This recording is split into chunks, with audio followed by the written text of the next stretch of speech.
Dictation start होगी 5 second बाद। Start.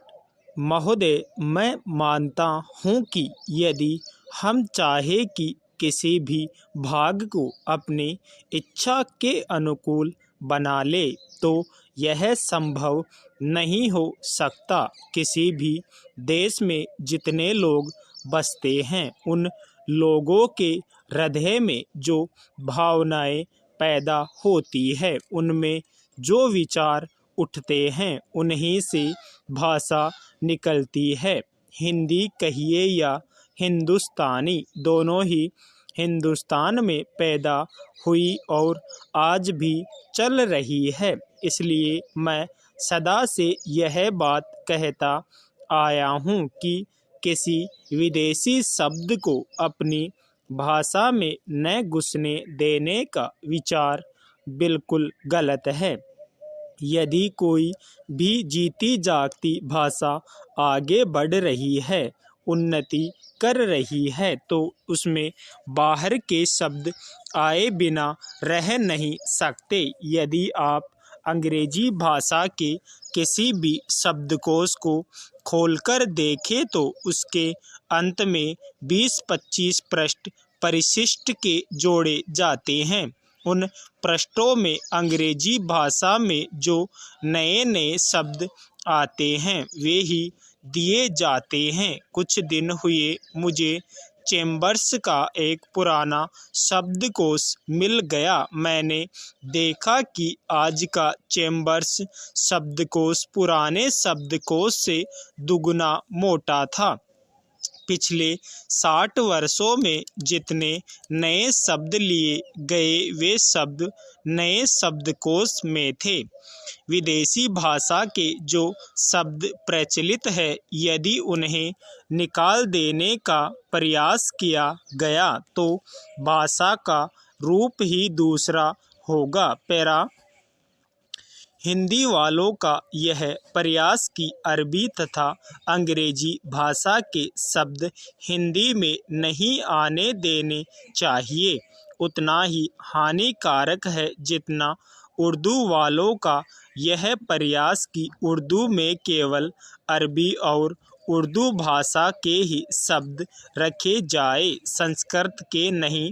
उसके साथ साथ हमको यह भी मानना होगा कि हिंदुस्तान में जो बहुत सी भाषाएं हैं वे अलग अलग प्रदेशों की अलग अलग भाषाएं हैं। जैसे उत्तर भारत में मराठी, गुजराती, हिंदी, बंगला, उड़िया तथा असमिया और दक्षिण में तमिल, तेलुगु, मलयालम तथा कन्नड़।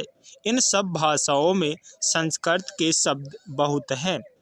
हिंदी को छोड़कर और किसी भी भाषा में उर्दू के शब्द नहीं मिलेंगे। देश में हिंदी को इस योग्य बनाना है कि लोग उसे सरलता से सीख सके, इसलिए उसमें संस्कृत के शब्द लेने ही पड़ेंगे, उससे बचा नहीं जा सकता। हमारे संविधान में हिंदी की व्याख्या इस प्रकार दी गई है कि हम उसी भाषा को हिंदी मानते हैं जिसके मूल में संस्कृत है।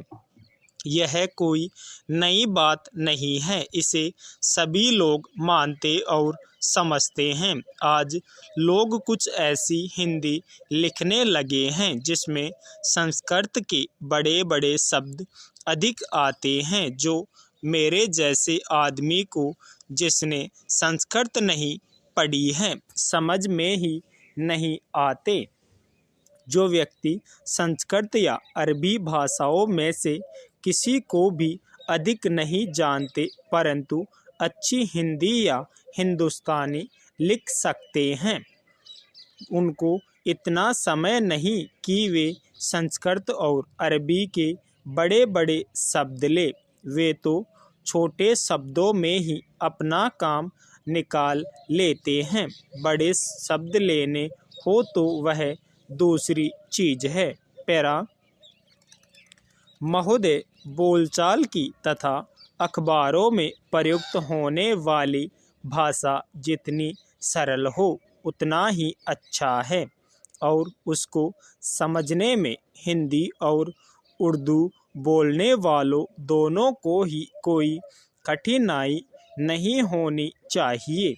वही भाषा ठीक चलेगी। मैं उत्तर भारत के लोगों से जहाँ हिंदी अथवा हिंदुस्तानी बोली जाती है यही कहना चाहता हूँ कि यदि वे चाहते हैं कि हिंदी अथवा हिंदुस्तानी सारे भारतवर्ष में चले तो उनको हिंदी भाषियों को अपने साथ लेने का प्रयास करना चाहिए, क्योंकि वे जिस भाषा को नहीं अपनाते वह सारे देश की भाषा नहीं हो सकती। कभी कभी हिंदी भाषी भी हिंदी में लिखने का प्रयास करते हैं। यदि उनकी हिंदी के व्याकरण की दृष्टि से जांची जाए तो हिंदी भाषी उसे स्वीकार नहीं करेंगे।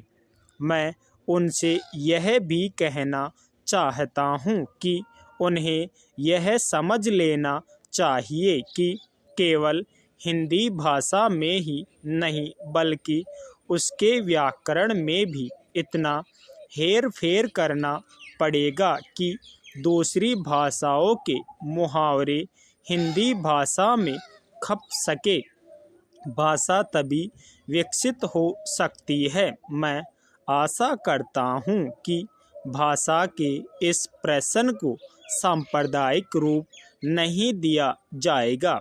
उसे एक बार सांप्रदायिकता का रूप दे देने पर उसका उसमें से निकलना कठिन हो जाएगा। इसलिए आवश्यकता इस बात की है कि हम इस प्रश्न को सांप्रदायिकता से परे केवल एक भाषा के रूप में देखें और भाषा का अर्थ यह है कि अपनी भावनाओं और अपने विचारों को उसी के द्वारा दूसरों तक पहुंचा जा सके।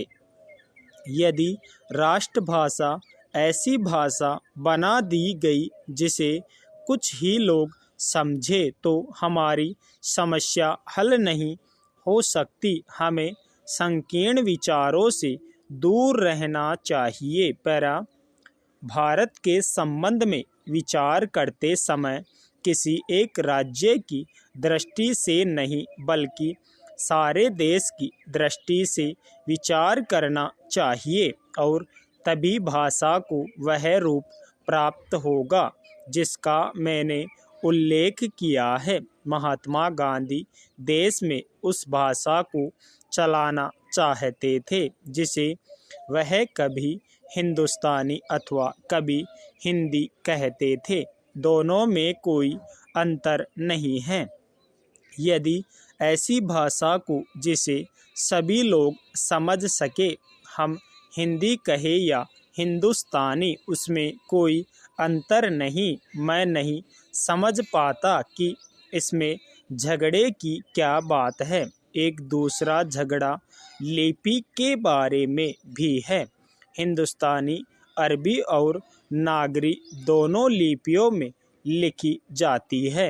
हमारे संविधान ने नागरी लिपि को ही माना है। इसमें ज़बरदस्ती की गुंजाइश नहीं है। यह खुशी की बात है। मगर हिंदुस्तान में जितने लोग बसते हैं हम उनके विचारों से अवगत होना चाहते हैं। यदि हम उनको समझना चाहते हैं तो हिंदुस्तान की जितनी लिपियाँ हैं उनको हमें सीखना होगा। दक्षिण वालों को हिंदी भाषियों से यही शिकायत रही है कि वे तो हिंदी सीखते हैं पर हिंदी वाले दक्षिण की भाषा कभी नहीं सीखते। उसी प्रकार उर्दू के अक्षर हम जाने और उर्दू की किताबों से अपना परिचय रखें तो उनसे हमारा संबंध और अधिक घनिष्ठ हो सकता है। स्टॉप डिक्टेशन अच्छी लगी तो कृपया चैनल को लाइक और सब्सक्राइब जरूर कर लेवे। धन्यवाद।